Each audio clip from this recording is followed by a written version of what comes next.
Welcome, everybody. Glad you're here. We're going to talk today about personal growth and innovation at Seven Cups.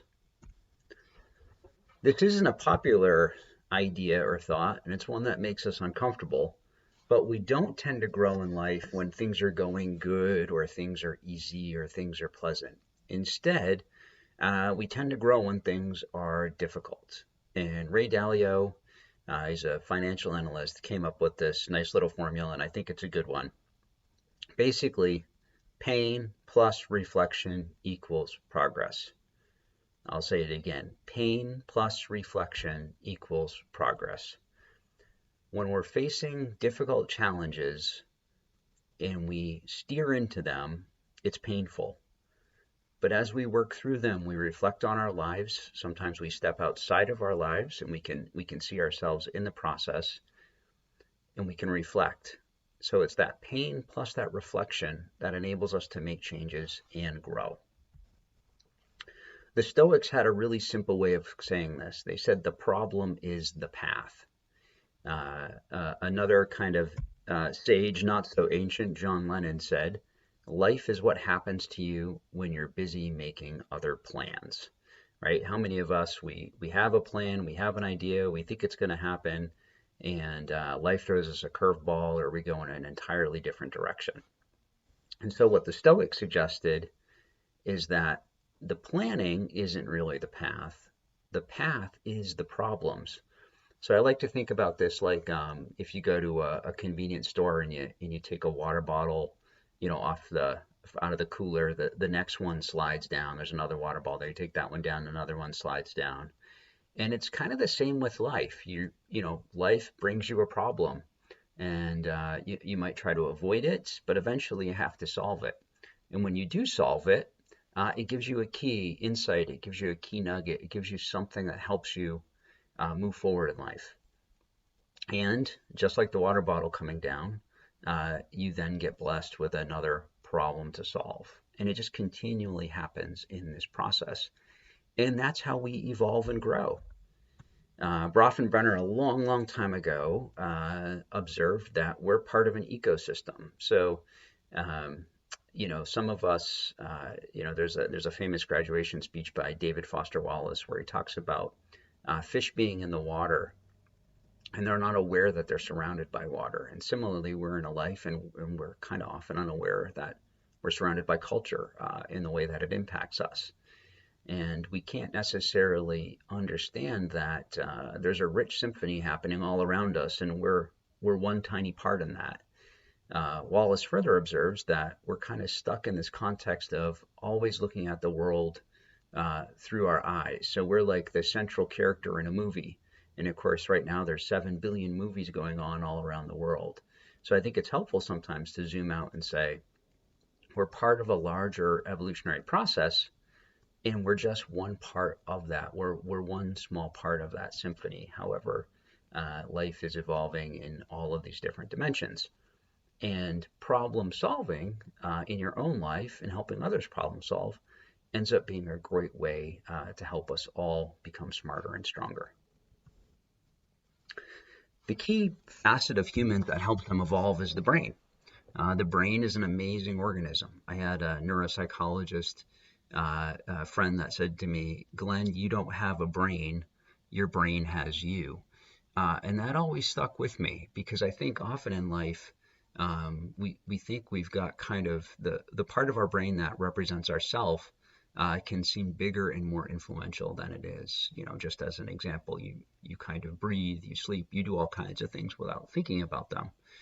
Sometimes people liken this to an iceberg where the vast majority of our consciousness is not in awareness, like an iceberg underwater. We just have the kind of the top part. But still, we can tweak that and we can become more conscious and more aware through problem solving. A big part of problem solving for me occurs as a parent. Many of you know that I have 4 kids. I've got a dog. And 7 Cups in some ways is my kind of 5th child. And I look at 7 Cups as a complex adaptive system. So the primary thing I do with my kids is I have high warmth and I have high expectations. That's the optimal environment for learning. And then I sit alongside them and I try to help them problem solve in life. And that enables them to solve the immediate problem in front of them, like how do I master this course, or how do I build new friendships, or how do I get better at running. Um, so I'm working alongside them, and they're learning how to master that problem that's in front of them by developing a new skill. But each problem that they solve enables them to develop the problem solving skill. So a technical term for this is like meta. It's a meta skill. So it's a skill that will generalize across problems. And I do the same thing with Seven Cups too. I see my team in the community. We're all working together to collectively problem solve and figure things out. But the key is to learn how to be really good at problem solving. And over the years at Seven Cups, launching in 2013, all the way till today, we've evolved and we've solved a lot of problems, and there is no shortage of more problems to solve in the future. So let me just quickly unpack how we've evolved here. So Seven Cups started as a community. Originally it was a bunch of listeners caring for people that were coming to the platform for help. And then listeners said, hey, Glenn, we need a community. So there's a problem. We don't feel like we all collectively belong or hang together. So the first step was to create a community to help solve that feeling of belonging. And that evolved and enabled us to care for one another and strengthen as a community. Then it wasn't too long after that we started running out of money. So we had to figure out how to generate our own revenue. And that's a big problem, right? So if you build something for years and it's working, but you run out of money, then it won't work anymore. So we had to figure out how to make money. And we did that by bringing in online therapy. After that, organizations wanted to start plugging into Seven Cups. And so they came in, and that brought it with it a whole series of problems that we had to solve. And then regions, and more recently researchers helping us evolve. And I'll talk more about the researchers in a second. And now we're evolving into health systems in other regions. But the end goal here is to build what we call the HOP, or the Helping Others platform. We want, no matter who you are, to be able to come to the platform and help solve a problem that you're facing that will in turn help somebody else out. And I'll unpack that further. But this is how Seven Cups has largely evolved. Now, back in 2013, when we were struggling with, hey, can we get enough listeners on the platform to care for other people? We had no idea that it was going to evolve into this really interesting and awesome ecosystem. That was the furthest thing from our mind. And there's no way we could have ever planned it. We're not smart enough to do that. It was really just a process of caring for the community and solving the next biggest problem in front of us. And that's how Seven Cups evolved. And so we've made it far, and we're proud of the work we've done. There's been a fair amount of research on innovation. And so we're 7 years in. We just recently had our 7-year birthday. And the kind of the key insight is that a really significant innovation takes about 15 years to cook up. And so that's a lot of problem solving along the way. If you're solving, thousands of problems a year, just call it 1,000 problems a year over 15 years, you're solving about 15,000 problems to get to a really significant innovation. And so for us, because we really care about scaling compassion, decreasing suffering, we have, of course, limited finances, limited capabilities. We have to find a way to scale innovation at a faster rate that isn't necessarily tied to revenue or income, because we don't want to be in a situation where we have to charge people for a lot of money, or charge organizations a lot of money, because we think that'll get us off course from our core mission. So when you think about innovation, the real formula here is talent plus luck plus number of experiments equals innovation. And many of you are, I'm sure, familiar with Thomas Edison. He had a lab where there were probably 100 scientists, and he had all these different materials in the lab. And the scientists would come in and they would just run experiment after experiment after experiment after experiment. It was like an experiment factory.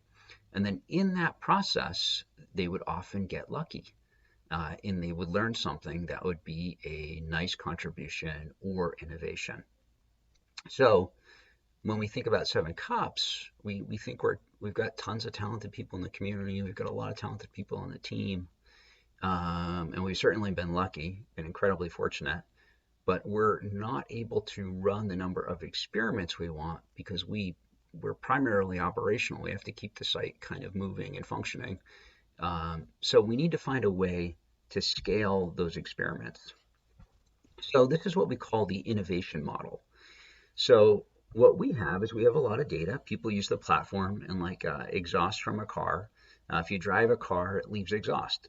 And so when people use Seven Cups, they leave, quote, exhaust, which is basically data. And we can use that data to learn how to better help people. And we also have access to people. So we have people all around the planet that use Seven Cups. What do we need? Well, we need more engineers and we need more scientists. Now, think about a university. A university has engineers and they have scientists. What do they need? They need access to data and they need access to people. And they need that for promotion purposes, for publications, for all kinds of reasons. So the idea is what if we created an integrated model where we bring the data and the people, and this is anonymized data, aggregated data, nothing personally identifiable. And then these are engineers and scientists. It would look like this. So we could plug in numbers of universities. So university team A, university team B, university team C. So imagine, right now it's just a couple universities, but imagine if we had dozens. And then each university runs 10 experiments. And some of them get lucky, some of them don't. But each of them yields, say, 1 unit of innovation along the way. And these units of innovation stack up. And as a consequence of that, we are able to significantly help many more people than we would if it was just our kind of small team trying to run experiments in our off time between, keeping the site functional and live. And another key part of this is open access and sharing of information, meaning we're not trying to keep things closed. So most companies, they don't really like sharing data because it's a competitive advantage. They don't want other companies or competitors to see it because they're afraid that if they see it, they'll be able to outcompete them and ultimately hurt them.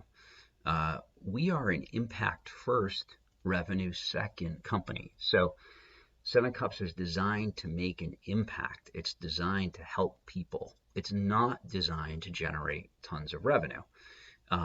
So for us, we are happy to share data to better help people because that's the core of what we're doing. That's aligned with our end mission or goal. And then, of course, we encourage our research partners to publish their results in an open source format or an open access format so that other people can learn from that as well. The second part of innovation at Seven Cups is something that Clay Christensen, a now passed away professor at Harvard, came up with called disruptive innovation. And it's a pretty brilliant concept. And he came up with this, I don't know, probably 30, 40 years ago. And most people that are in the innovation space understand it, but it's still a little slippery to get your mind around. So I'm going to use some examples to try to help flesh this out, and then I'll use this graph on the right to explain it as well.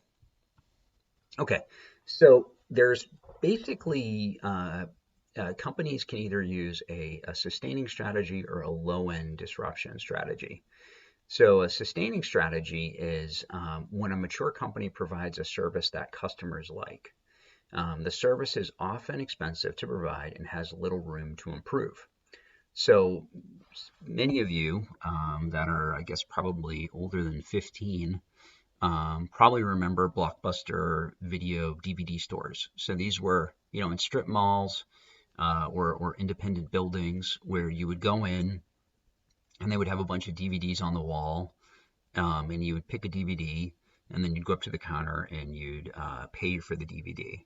Um, and even before that, they just had VHS tapes. So you go get a VHS tape, and then you'd have to kind of rewind it and bring it back in. If you didn't rewind it, then they'd charge you a fine for not rewinding it. Be kind, rewind model they had way back then. Well, anyways, these guys were growing like gangbusters. I mean, there was one on every corner. It was kind of fun to go there. And then gradually what ended up happening is Netflix started. So they started by providing a low-end disruption. So a solution that was a lot less costly. They would mail you DVDs early on, and then eventually they started streaming. And their streaming catalog was not good. I mean, it was like a bunch of movies that, really not that many people wanted to see, but enough people wanted to see it. And that's what allowed it to get a foothold and to begin to grow. All right, so let's transition and just look at this graph here on the right as a sort of example. So you've got performance here, or imagine this as benefits to the customer. So things the customer gets from the company or from the product. And then this is time. This is the time axis, so how things kind of go over time. So with Blockbuster, it was a fairly expensive product for them to deliver because it included, people working in the store, the actual rent of the store, the upkeep, all the kind of the DVDs themselves that they had to bring. So it was costly.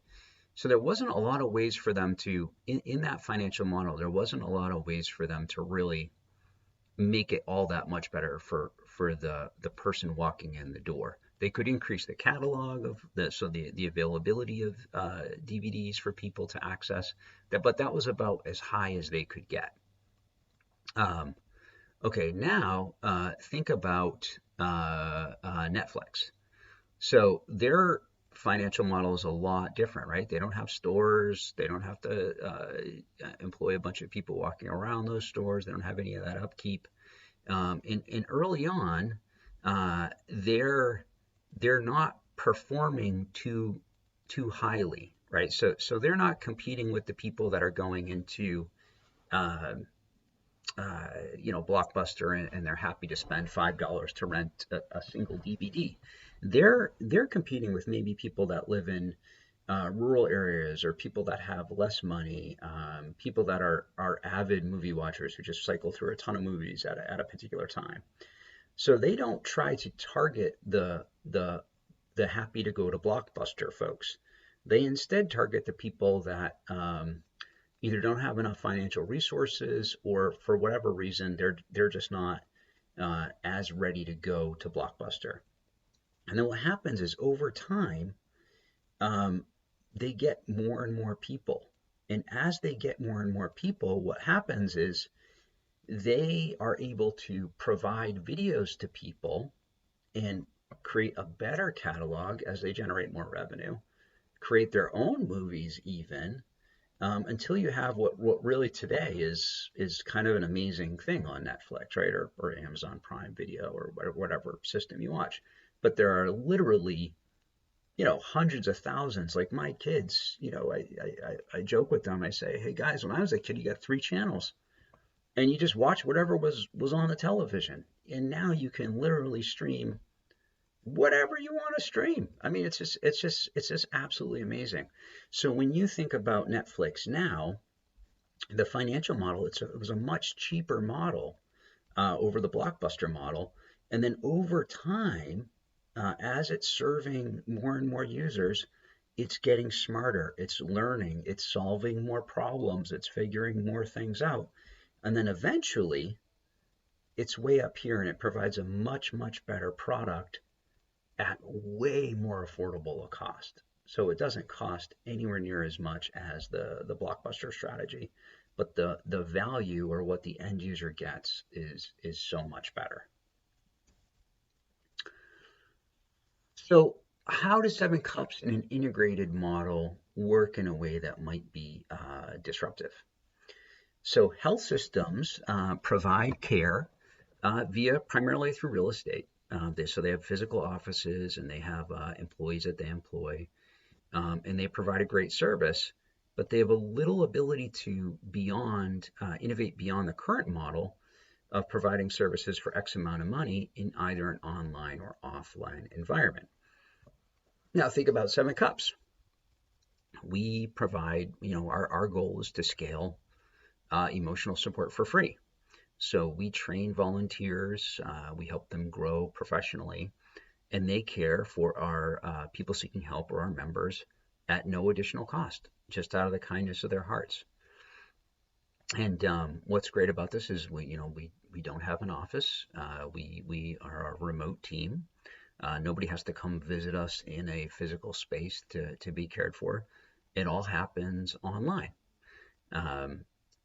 Like I highlighted above too, when you think about scientists and engineers, they work with us in this integrated model where they can work with our users and conduct research, and we can gain from their insights and innovation.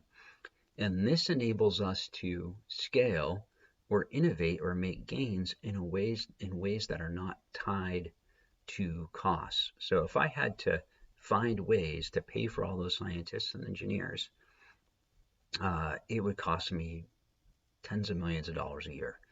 And in order for me to do that, I would have to charge all of our end users a bunch of money to be able to afford that. So instead, through partnership and disruption, we come up with a model that's unique. And though we're not there yet, just like Netflix. So Netflix started early, pretty limited. And we're 7 years in, and we're a heck of a lot more evolved than we were 7 years ago. But we have a very long way to go. So eventually you would expect that our innovation gains would surpass the value of traditional systems at a much more affordable point, probably, hopefully free as much as we can make it. In the above example, the traditional system is more like Blockbuster, and Seven Cups is more like Netflix. We do not know when that moment will happen, but one can map out a trajectory based on prior innovative gains to get an idea as to when Seven Cups might pass that threshold. My guess is it's going to be several years out, but the good news is that along the way, we get to provide some level of care, some level of compassion for folks that would really not otherwise be able to receive care or compassion. And so to close here, the question is what are we really trying to do in our innovative model? So if we're going to succeed at the scale we hope to succeed, then we really want to become a free behavioral health arm of the internet. And you can think of the internet as humanity's operating system. So if Google's the search engine, Amazon's the store, you have to ask yourself, where's the healthcare arm of the internet? Where's the behavioral health arm of the internet? And it's not there. It's a big gap. There's a big hole right there. And that's what we are striving and hoping to be. And so when you look at services like Seven Cups that flourish, think about Wikipedia. It's an altruistic service. Well, what are the characteristics that make it work? Like, how does it work? And we think there are 4 key components. 1, it has to be free. 2, it has to have quality-focused elements. 3, it has to be collaborative. People have to be able to work together. And 4, it has to be able to evolve or adapt through problem solving. And then in that process, it takes root. So it takes root in the garden that is the internet and can begin to grow. And so initially, Seven Cups just had end users from the internet coming and plugging into Seven Cups. And then universities and health systems and even regions and countries, more and more are plugging into the platform. And so when they plug in, whether you're an individual coming from any of these organizations or just off the internet, you chat with listeners, you access growth plans, you give us data so that we can learn how to better help folks. 0.2% of people talk to professionals in the experienced community. And the goal is through partnerships with researchers and others to drive outcomes across depression, anxiety, type 2 diabetes, insomnia, basically every disease state or every challenge that can be addressed with social support and behavior change. We want to be able to address for free or no cost. And so in this process of problem solving in this process of steering into pain, even though it hurts, and in this process of partnership with others, we think we can build a disruptive model of care that will help people at scale make the world a compassionate place and decrease suffering. Thank you for spending this little bit of time to learn more about how I see personal growth and innovation on 7 Cups. I hope this was helpful. If you're interested in partnering with us or helping us in some other way, please email us at info@7cups.com. Thank you.